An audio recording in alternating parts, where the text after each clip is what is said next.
Muito obrigada, Sr. Presidente. Quero também começar por, em nome do Grupo Parlamentar do PSD, dirigir uma palavra de felicitação e de agradecimento aos serviços de apoio a esta Comissão pelo trabalho desenvolvido ao longo destes 6 meses, que naturalmente muito facilitou todo o nosso trabalho e o facto de termos chegado aonde chegámos com missão cumprida.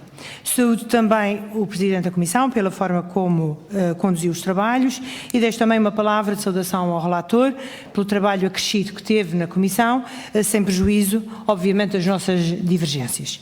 Registro também com o empenhamento de todos os deputados que fizeram parte desta Comissão e, de forma particular, na qualidade de coordenadora, agradeço o empenhamento de todos os deputados do Partido Social Democrata.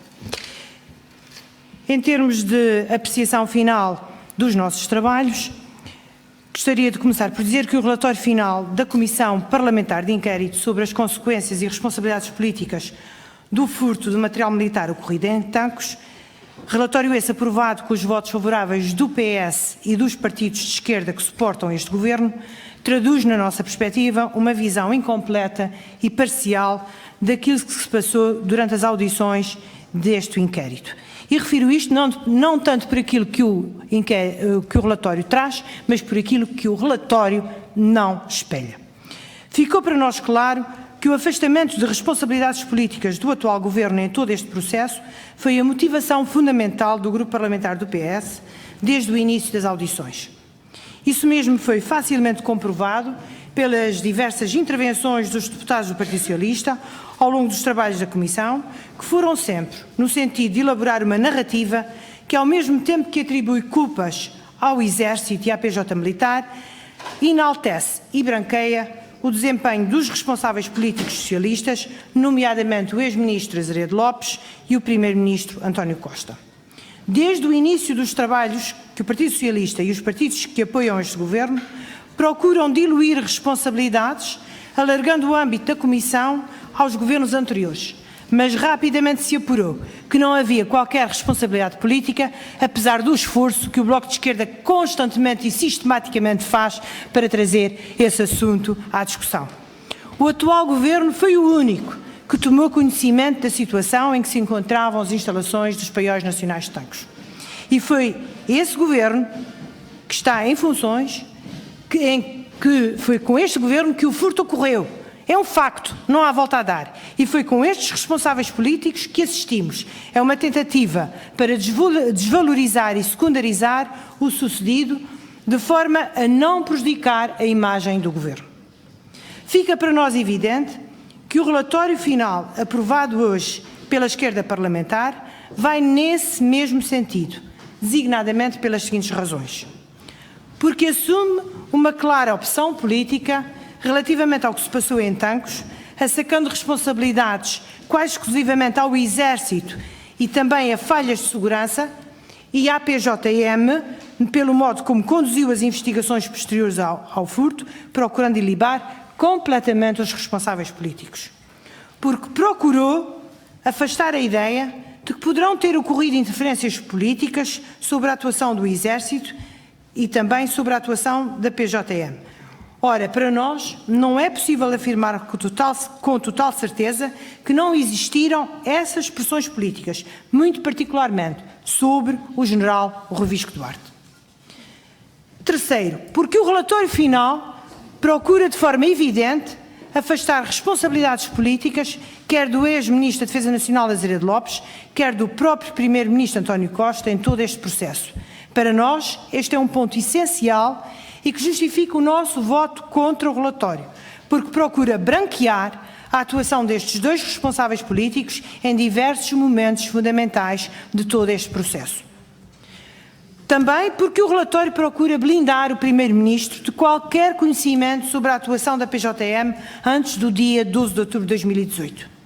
Se é verdade que isso foi referido pelo próprio, como é natural, e pelo seu chefe de gabinete, também não é menos verdade que é legítimo manter essa dúvida, tendo em conta as diversas declarações do primeiro-ministro sobre este assunto, nesta Casa e fora do Parlamento.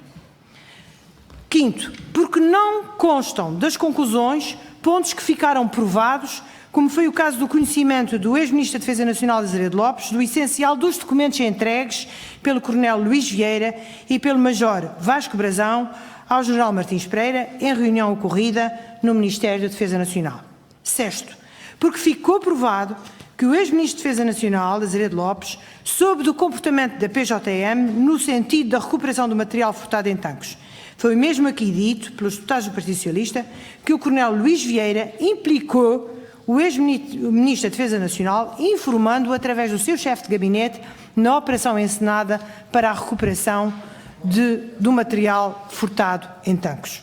Sétimo, porque apesar de ter ficado provado que os documentos entregues ao General Martins Pereira indiciavam claramente um comportamento ilegal por parte da PJM e que disso teve conhecimento o ministro Azeredo Lopes, quer através do que lhe foi comunicado sobre o essencial desses documentos, quer através do telefonema da Procuradora-Geral da República, Joana Marques Vidal, todos estes pontos não constam do relatório. Oitavo, porque não se pode afirmar com total certeza que o Primeiro-Ministro teve apenas conhecimento da atuação da PJM no dia 12 de outubro de 2018. Se é certo que isso não ficou provado, também não se pode afirmar com toda a certeza que isso não aconteceu. O comportamento normal nas relações interpessoais entre os membros do Governo e o Primeiro-Ministro é transmitir e não omitir este tipo de informações, sobretudo com esta sensibilidade que o relatório em causa, que o documento em causa tinha, dada a matéria que estava em presença. Assim, como também não é admissível que o Primeiro-Ministro não tenha nunca questionado o Ministro de Defesa Nacional sobre este processo ao longo de um ano, que foi o tempo que mediou entre a entrega dos documentos no MDN e a demissão do Ministro. Nono, porque é incompreensível que uma comissão que tinha por objeto encontrar as responsabilidades políticas deste processo acabe por concluir que as mesmas não existiram quando o Ministro da Defesa Nacional e o chefe de Estado-Maior do Exército se demitiram exatamente na sequência do episódio da recuperação do material furtado em tanques. Então, eu pergunto a esta Comissão, se isso não são consequências políticas do furto ocorrido nos paióis nacionais de tanques, é o quê? Se não é, então eu pergunto, o melhor é pôr no relatório que os dois devam ser integrados, como aconteceu com os coronéis responsáveis pelos regimentos. Décimo, porque não podemos deixar de concluir que tudo foi feito ao longo deste processo, culminando na aprovação deste relatório final, para proteger a imagem do Governo, do ex-ministro Azeredo Lopes e do Primeiro-Ministro António Costa. 11º, porque ao fim de todas as audições realizadas e da aprovação deste relatório final, poucas são as certezas que ficam para os portugueses do nosso trabalho e quanto às responsabilidades que realmente deviam ter sido apuradas, e muitas são as dúvidas que ficam após a aprovação deste relatório. Por tudo isto, e porque não foram atendidas as várias alterações propostas pelo PSD relativamente aos pontos que acabámos de referir, o Grupo Parlamentar do PSD não poderia deixar de votar contra o relatório apresentado pelo Partido Socialista e pelo Sr. Deputado Ricardo Bexiga. Muito obrigada.